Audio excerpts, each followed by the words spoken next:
Hello, my name is Bill Riley. I work for AHDB Beef and Lamb. This is a how to use guide for the new 2016-2017 recommended grass and clover list. I'm going to take you through the recently updated handbook, which is essentially a smaller version of the full list.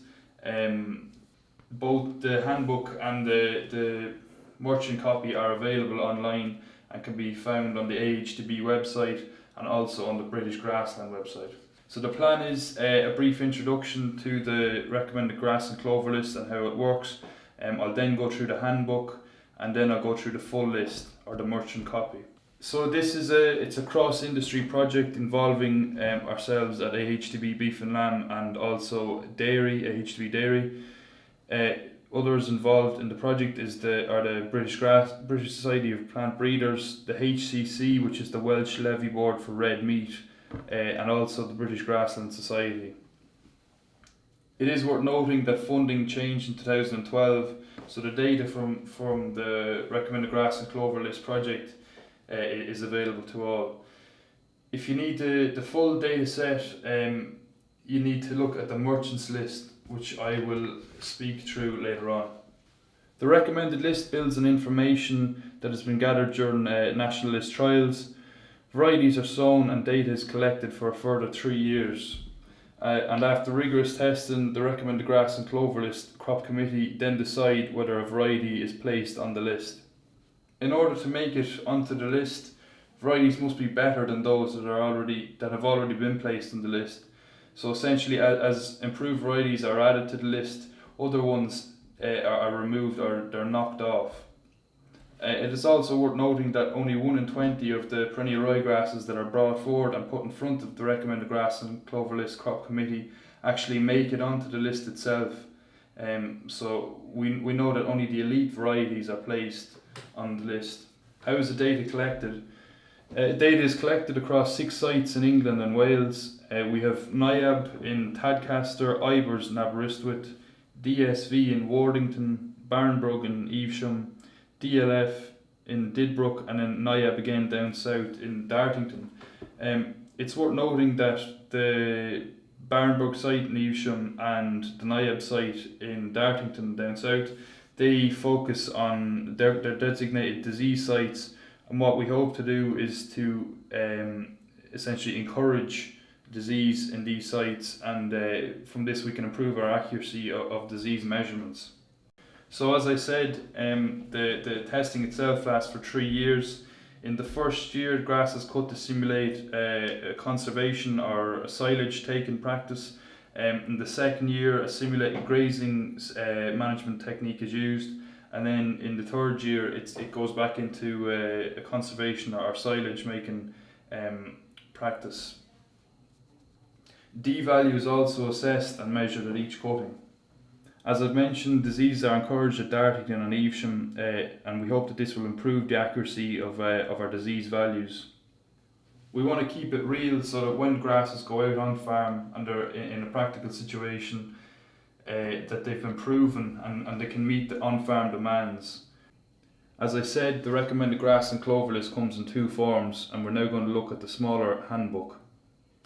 So in the handbook, there's a brief piece detailing when it may be a suitable time to invest in a reseed. There's also some information about things that we should consider when selecting grasses for a reseed. The varieties on the recommended grass and clover list have proven their abilities, but we must ensure that a suitable variety is selected for individual requirements. There's also some information and tips on reseeding and some things to consider before carrying out a reseed, such as assessing soil structure and looking at the nutrient status of the ground. There's also some information on assessing what species are already exist within the sward itself, and from this you can judge whether a reseed is required. Moving on page 10 and 11 of the handbook, we have the recommended intermediate perennial ryegrass varieties. Varieties are split into different categories depending on their ploidiness. So on page 10 we have the intermediate perennial ryegrass diploid varieties. Varieties are listed depending on their heading date. The earlier the heading date, the higher up on the list that the variety is actually placed. So we can see here that the heading date for Solomon is the 18th, and as we work our way down the list, the heading date gets later. As I said earlier, during the national list testing, varieties are tested under simulated grazing management, and that's what we can see here. The total annual yield is a relative number to the group average for these types of grasses. So the average for these grasses is 10.4 tons of dry matter per hectare. So if we take it that 10.4 tons of dry matter per hectare is the average at 100, if we look at the table, we can see Solomon yields just below that at 98, and Nifty is just above average at 103. It's worth noting the differences are relatively small. So simply what we can see here is anything above 100 means that it has yielded a higher than average amount, and below 100 means that it has yielded less than the average, which in this instance is a 10.4 tons of dry matter per hectare. Moving on, we have conservation management. This provides data from years 1 and 3 of the national list trials. Similar to the simulated grazing as before, we have an average at 100, which in this case is at 15.48 tons of dry matter per hectare. Again, above 100 is above the average, and below 100 is below the average. We can also see that the D value for each variety in both simulated grazing and conservation management situations. We then go on to look at other traits such as ground cover. This measures persistency, and it is assessed on a 1 to 9 scale, with 1 being poor and 9 being good. We've then got a measurement for crown rust and dreschle, again 1 being poor and 9 being good. So that's how we assess information for perennial ryegrass varieties from the handbook. Next, if we look at Italian ryegrass varieties, again diploids and tetraploids have been split up, and it can be seen across pages 14 and 15 of the recommended grass and clover list handbook. And again, varieties are listed depending on their heading date, with the earlier heading dates at the top, and as we move down the list, heading date gets later. Again, we have a total annual yield at an average of 100, which equates to 18.24 tons of dry matter per hectare in this example. Again, above 100 represents a yield above the average at 18.24 tons of dry matter, and below 100 is below the average. So we can see here that Shakira is producing the average, whereas Morello is producing just above the average at a 101. We then go on to look at the D value, and this is based on the second conservation cut. We then go on to look at early spring growth and first conservation cut yields. An average figure in this instance is at 6.72 tons of dry matter per hectare, so anything above 100 is producing more than that average, and below 100 is producing less. Ground cover for Italian ryegrass is also assessed, as well as disease resistance for mosaic virus and mildew, again with 1 being poor and 9 being good. Also within the handbook there's a recommended list for hybrid ryegrass varieties. These are the perennial ryegrass and Italian ryegrass cross varieties. We also have a recommended list for Timothy, and these can be found on pages 16 and 17 of the handbook. Moving on to the recommended list for white clover, we can see that varieties are listed according to leaf size. So we start off with Aberrace at 356, and as we move down the list, the leaf size gets bigger. The first column we can see gives the total yield for the white clover varieties, and this is taken in the third harvest year. Again, we have an average which is set at 100, which in this instance is at 3.94 tons of dry matter per hectare. Anything above 100 again indicates higher than average yields, and below 100 indicates production below the average. The next column indicates yields when clover is grown alongside grass. In this case, the average of 100 equates to 12.01 tons of dry matter per hectare, and again we can work out high and low yielding varieties. It also allows us to compare yields when clover is grown as a companion species alongside grass. We then have autumn ground care cover. This measures ground cover after light defoliation, and it looks to simulate silage harvesting or grazing by cattle, and we then have hard defoliation which simulates sheep grazing. Again, this is measured on a 1 to 9 scale, with 1 being poor and 9 being good. Moving on to the red clover list, it is worth bearing in mind that this is just a descriptive list and basically indicates all of the varieties that are available.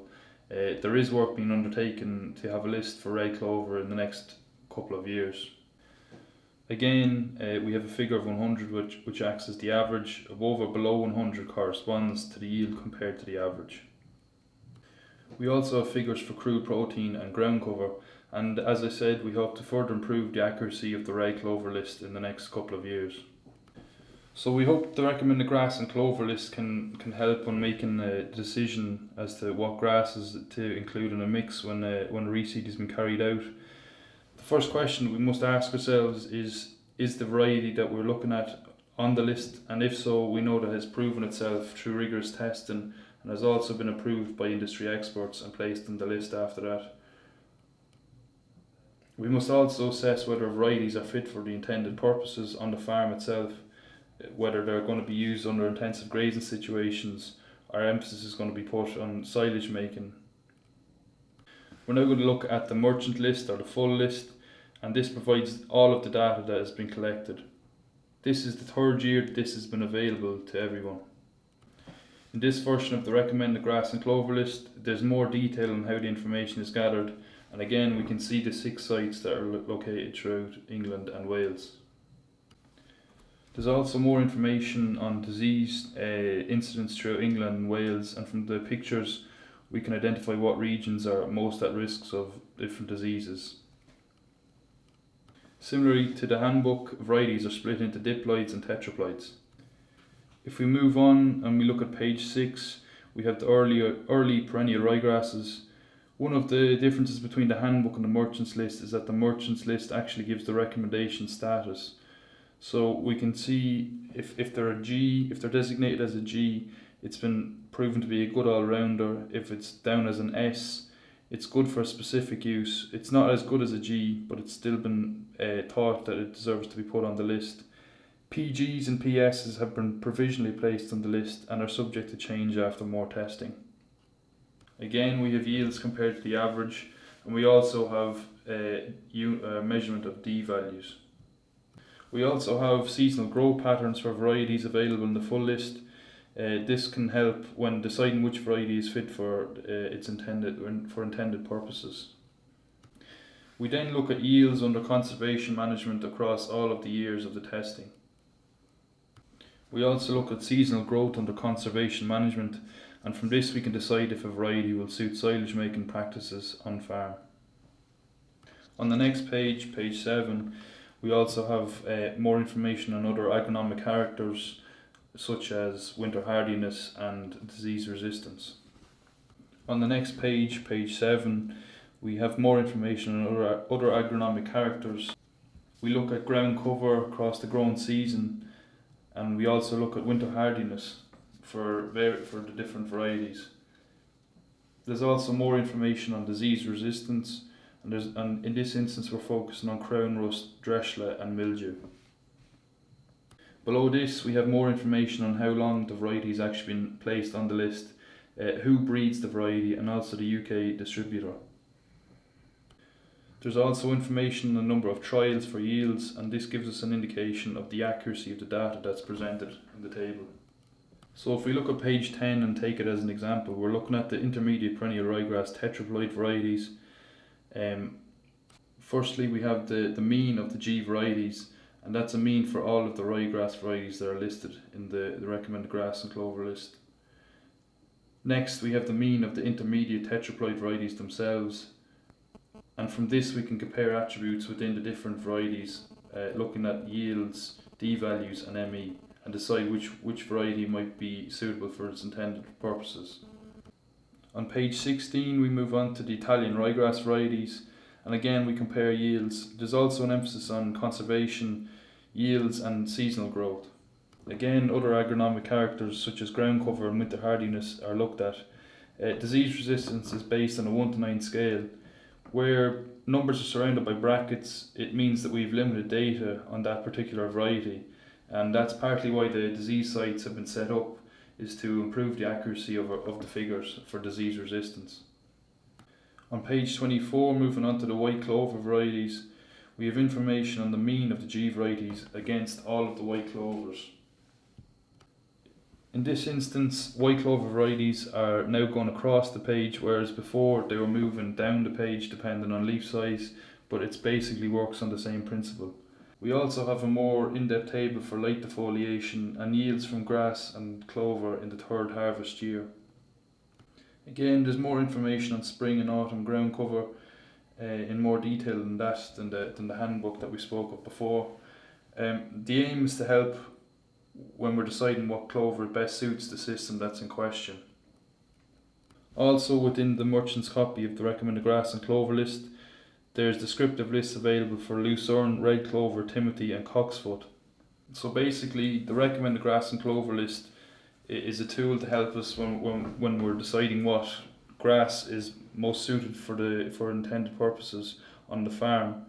If the variety is on the list, we know it's proven itself in various testing, and we also know that it's been approved by industry experts and then placed on the list. As I said at the beginning, you can get your copy of either the recommended grass and clover list handbook or the full list from the AHDB website or from the British Grassland Society website.